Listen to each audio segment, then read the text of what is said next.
ఎందుకంటే ఇప్పుడు మీరందరూ స్టూడెంట్స్ కాదండి, మీరందరూ కూడా తెలుగుదేశం పార్టీలో కుటుంబ సభ్యులు, వివిధ హోదాల్లో, వివిధ రకాలైనటువంటి అంతస్తుల్లో అన్ని రకాలుగా ఉండేవాళ్ళు. ఎన్నో రకాలలో ఇక్కడ కలిసాం, ఒక అన్నదమ్ముల్లాగా, ఒక సోదరులాగా కలిసాం. కాబట్టి ఒక సబ్జెక్ట్ మనం వినేటప్పుడు మనం విద్యార్థులు అనుకోండి, విద్యార్థులకు అదే పని. కాబట్టి వాళ్ళు వింటుంటారు, దాన్ని చదువుతుంటారు, బయాడ్ చేస్తుంటారు, హోంవర్క్లు చేస్తుంటారు, ఇళ్లలో కూర్చొనేసి మళ్ళీ చదివించు. మనది ఎట్లా కాదుగా, 2 రోజుల్లో 8 సబ్జెక్టులు మీ మైండ్లోకి ఎక్కించాలి. మీరు 2 రోజుల పాటు అంటే 48 గంటలు మీ ఇష్టమైనటువంటి కుటుంబ సభ్యుల్ని, మీ ఇంటిని, మీ వ్యాపారాలు, ఉద్యోగాలు, వ్యవసాయాలు, మీ ఆర్థిక స్వలాభాలు అన్నింటినీ వదులుకొని పార్టీ పిలిచిందన్న వెంటనే మీరు శిక్షణా తరగతులకు విచ్చేసినందుకు ముందుగా మీకు అందరికీ పార్టీ తరఫున ధన్యవాదాలు తెలుపుకుంటున్నాను. జై తెలుగుదేశం. ఇలాంటి శిక్షణా తరగతుల్లో 2 రోజుల పాటు వెచ్చించడం వల్ల మీకు ఇక్కడ దీని గురించి, ఈ శిక్షణ తరగతుల నుంచి చాలా నాలెడ్జ్ పెరుగుతుంది, చాలా విషయాలపైన అవగాహన కుదురుతుంది, తెలియని విషయాలు కూడా తెలుసుకుంటారు.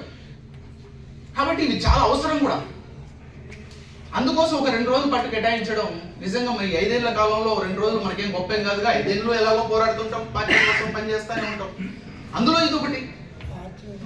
కాబట్టి మీరు కూడా మీ యూనిట్ ఇన్ఛార్జీలు, అంటే మీ నియోజకవర్గాల్లో ఉన్న మీ తోటి యూనిట్ ఇన్ఛార్జీలకు కూడా ఈ విషయం చెప్పండి. మీకు కాల్ వస్తే తప్పకుండా వెళ్ళి ట్రైనింగ్ చేస్తే చాలా బాగుంది అనేసి మీరందరూ కూడా వాళ్ళకి చెప్పి వచ్చేలాగా చేయండి. ఇప్పుడు సబ్జెక్ట్లోకి వెళ్దామా? ఇంకా ఏదైనా డిస్కషన్? No discussion. సబ్జెక్ట్లోకి వెళ్దాం.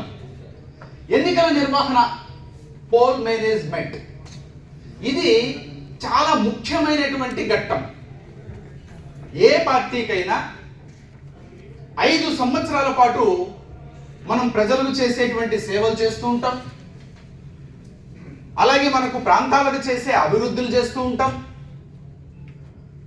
ఎన్ని చేసినా సరే చివరికి ఎన్నికలు అనేటువంటి ఘట్టమే చాలా ముఖ్యమైన విషయం.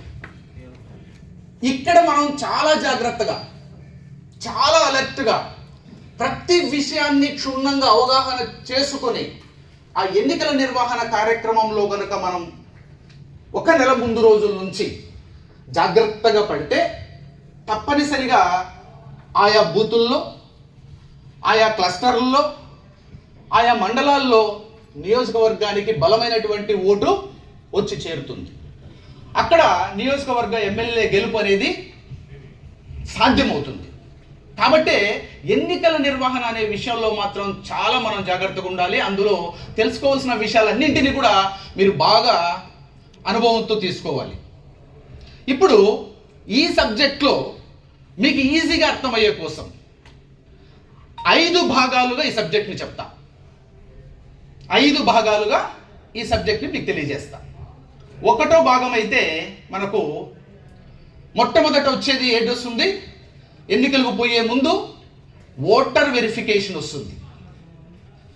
ఓట్లని మనం ఎప్పుడు వెరిఫికేషన్ చేసుకుంటూ ఆ ఓట్లని మన యొక్క బూత్లో ఉన్న వాటిని అన్ని పరిశీలించుకోవడం అనేది ఓటర్ వెరిఫికేషన్. అయితే ఈ విషయంలో మాత్రం ఎన్నికల ముందు చేస్తానంటే కుదరదు, ప్రతి సంవత్సరం చేయాలి. ఓటర్ వెరిఫికేషన్ అనే కార్యక్రమం ప్రతి సంవత్సరం చేసుకోవాలి. సంవత్సరానికి ఒక్కసారి కొత్త ఓటర్ లిస్ట్ వస్తుంది. ఎందుకు అంటే ఈ సంవత్సరం మధ్యలో కొత్త ఓటర్ల నమోదు జరిగింటుంది. ఈ సంవత్సరంలో ఎవరైనా చనిపోయి ఉంటారు, అలాగే ఈ సంవత్సరంలో ఎవరికైనా పెళ్లిళ్ళయి ఇంకొక ప్రాంతానికి వెళ్ళిపోయి ఉంటారు, అదే సంవత్సరంలో ఎవరైనా వేరే ప్రాంతాలకు శాశ్వతంగా వెళ్ళిపోయి ఉంటారు, అదే సంవత్సరంలో ఓట్లు పొరపాటున డబుల్ ఎంట్రీస్ వచ్చి ఉంటాయి. ఇవన్నీ కూడా మనకు ఉంటాయి. కాబట్టి ఎన్నికల ముందు ఆ పని పెట్టుకుంటే మనం చాలా నష్టపోతాం.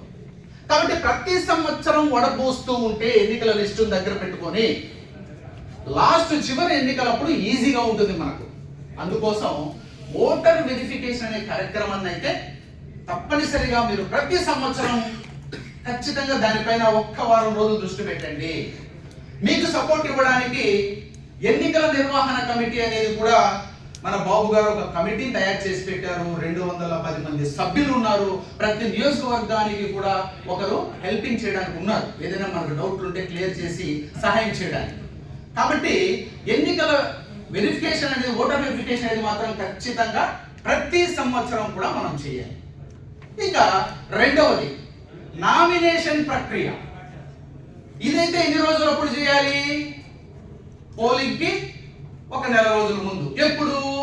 ఎలక్షన్ కమిషన్ షెడ్యూల్ రిలీజ్ చేసిన తర్వాత, నోటిఫికేషన్ ఇచ్చిన వెంటనే నామినేషన్ ప్రక్రియ అనేది మొదలవుతుంది. నామినేషన్ ప్రక్రియ మొదలైనటువంటి మాక్సిమం 20 నుంచి 30 రోజుల్లోపు పోలింగ్ వచ్చేస్తాం. అవునా?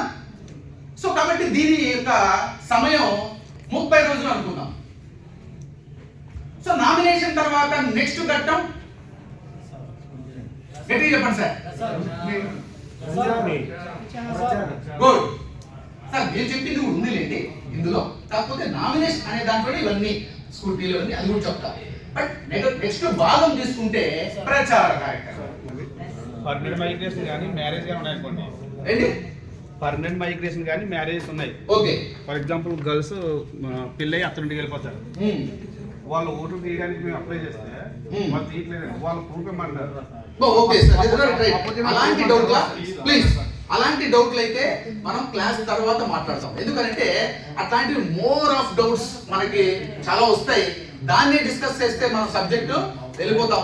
డెఫినెట్ గా అది లాస్ట్ లో కొన్ని మీ డౌట్స్ అన్ని క్లారిఫై నేను ఇస్తాను, అడగండి కావాలంటే. బట్ సబ్జెక్ట్ లో ఫస్ట్ మనము ఏం నేర్చుకొని ఉండాలి, ఏ విధంగా ప్రిపేర్ అయి ఉండాలి, ఏ విధంగా అవగాహన చెంది ఉండాలి, మన అవగాహనని బూత్ కన్వీనర్లకి ఏ విధంగా ఇంప్లిమెంటేషన్ చేయమని చెప్పాలి, ఇవన్నీ ఫస్ట్ మనం అర్థం చేసుకుందాం.